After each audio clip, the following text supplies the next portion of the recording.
Hello, my name's Chad Whaley with the Cullman County Sheriff's Office, and I'm thrilled to be back with you again. It's my pleasure tonight to be reading with you Wild Bill Hickok and Deputy Marshal Joey. It was early one Saturday morning. The mists were just rising above the little cabin in the clearing. Joey, up with the sun, was already outdoors, dressed for a tramp in the woods. Buck, his dog, raced in circles about him. Joey's father was splitting wood for kindling, and his mother came to the cabin door, beating pancake batter in a crock. "Mother," Joey shouted, "please look, Father. Watch Buck and me do our tricks. Buck is almost as smart as Wild Bill Hickok's horse, Buckshot, that I named him for." Joey had seen the famous sheriff just once, but he had never forgotten him or his deputy, Jingles. Joey hoped that he too could be a marshal when he grew up. "Watch," Joey cried and threw himself on the ground. Buck rushed to him, barking, but Joey put his hand over the dog's mouth and whispered in his ear. Instantly, Buck lay down beside him. Only his eyes moved. A squirrel ran across the clearing and the dog's ears twitched. Joey got up and pounded on a dishpan hung on a nail outside the cabin door. The dog never moved. Only when Joey shouted, "Up, Buck," did the dog spring up with a joyful bark. "You see," Joey said, "if we were hiding from Indians or robbers, he wouldn't make a sound."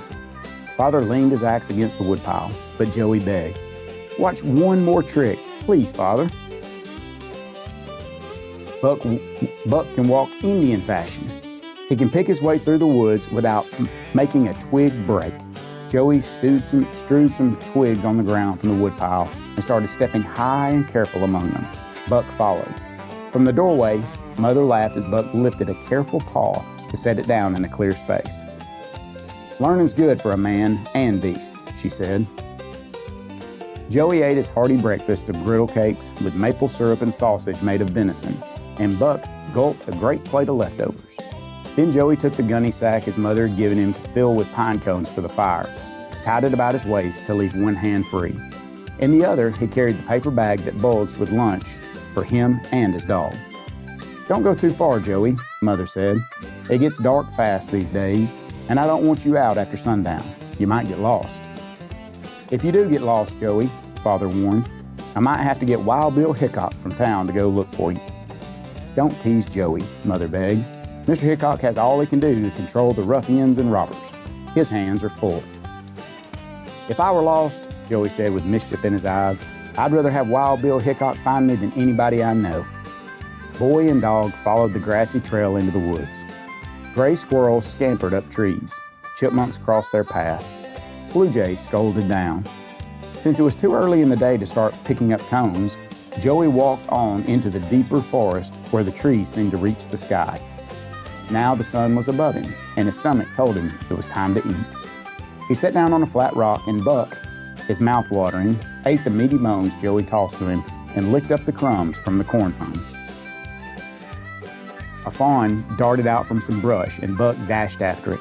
Joey followed, scolding the dog. By the time he had caught up with the excited dog, he found that he was in the woods he had never seen before. He wasn't frightened, but he was not quite sure which way to go. There were no paths. But never before had he seen such big pine cones. He filled the gunny sack in just no time at all, it seemed. He was so busy that he didn't notice that the sky had darkened and that the wind was whistling through the trees. Birds were flying to their nests. Now there was a rumble of thunder and a sudden flash of lightning. Rain pelted down. Under an overhanging rock, Joey waited with Buck for the rain to stop. It did not stop. It came down in sheets. It was so dark that Joey drowsed and then slept. Joey woke to the sound of Buck's low growl. The dog's ears were standing straight up. Joey looked about him.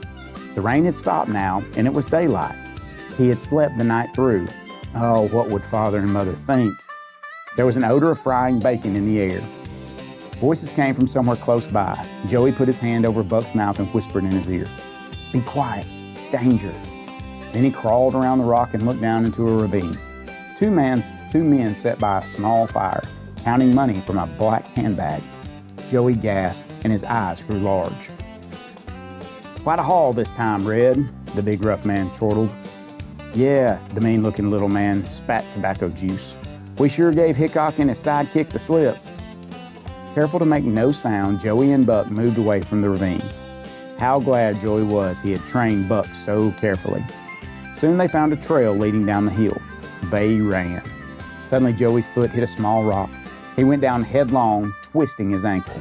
When he tried to get up, he winced. Buck licked his face. A new sound came on the wind. It was the sound of horses' hooves on the rocky path below. Supposing there were more robbers, Joey slid down behind a rock. But Buck dashed out on the trail. Joey's heart beat hard. His breath came fast. His voice shook as he whispered, "Come back, Buck." The next thing he knew, he was looking up at a handsome horse. The most handsome horse he had ever seen. And on the horse's back was a tall, broad-shouldered figure in a fringed buckskin shirt and a wide-brimmed hat, shading his keen eyes as he smiled down at Joey. "Wild Bill Hickok," Joey guessed and tried to get up. "And Jingles," he shouted as Wild Bill's deputy rode up. "Well, well," Wild Bill said mildly. "You sure gave us a scare." "He don't look like a bank robber to me," said Jingles. "Must be Joey." "Well, Joey, Mr. Hickok and I were out hunting robbers when your father asked us to hunt for you." "Bank robbers?" cried Joey as Wild Bill picked him up in his arms. "I know where they are." "You do?" Jingles grinned and winked at Wild Bill, but Wild Bill didn't laugh. "Where are they?" he asked soberly. Joey pointed up the forest ravine. "They're up there a ways, counting money from a little black satchel." "Well, I'll be darned," said Jingles. Wild Bill boosted Joey up on his horse. "You take the dog, Jingles," Wild Bill ordered his deputy. "I don't like to play nursemaid to a dog," Jingles said, "but I suppose we don't want him racing to meet the robbers." "I'll keep him quiet," Joey promised, and asked Jingles to ride close to him with Buck. He closed the dog's mouth and whispered in his ear. Buck looked miserable, but he settled down on the pommel of Jingles' saddle. The robbers were still at the spot where Joey had seen them. The big fellow was stomping on the embers of the fire. The little man was putting foodstuff into a knapsack. While Joey waited, Wild Bill climbed quietly up to the edge of the ravine, Jingles behind him. The big man had just picked up his holster when Wild Bill's stern voice ordered, "Leave it lay, mister." The little man whirled and reached for his gun. 2 shots rang out, and the gun flew from the man's hand. "Yippee!" shouted Joey. "And yip yip," barked Buck. "Reach for the moon," the marshal cried, and the 2 robbers lifted their arms skyward. "All right, Jingles," Wild Bill shouted. "Pick up the irons." Jingles gathered up the guns and holsters and marched the men down the road. The marshal found the black handbag with the stolen money in it. "If it hadn't been for you, Joey," Wild Bill said as he mounted his horse again, "we wouldn't have caught up with the robbers so fast." Joey's arms tightened around Bill's hard waist. "I'm sorry I worried Father and Mother," he said. "Your father was sure I'd find you," Wild Bill said. Then he unpinned his marshal star and turned in his saddle to pin it on Joey's chest. "Now," he said, "because you helped us, I'm going to make you a deputy marshal." He put out his hand for a shake. Joey gulped as he said, "Thank you very much, Mr. Hickok." "Hey there," Jingle shouted.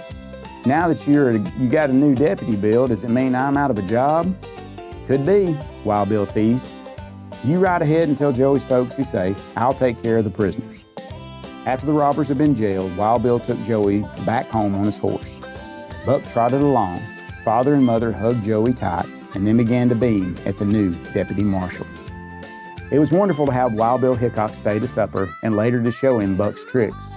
Joey knew he could not have chosen a finer hero than Wild Bill Hickok, and when he grew up, he was going to be just like him, he told his father and mother. They smiled proudly. Once again, I'm Chad Whaley with the Cullman County Sheriff's Office, and I greatly appreciate you letting me spend this time with you. Good night.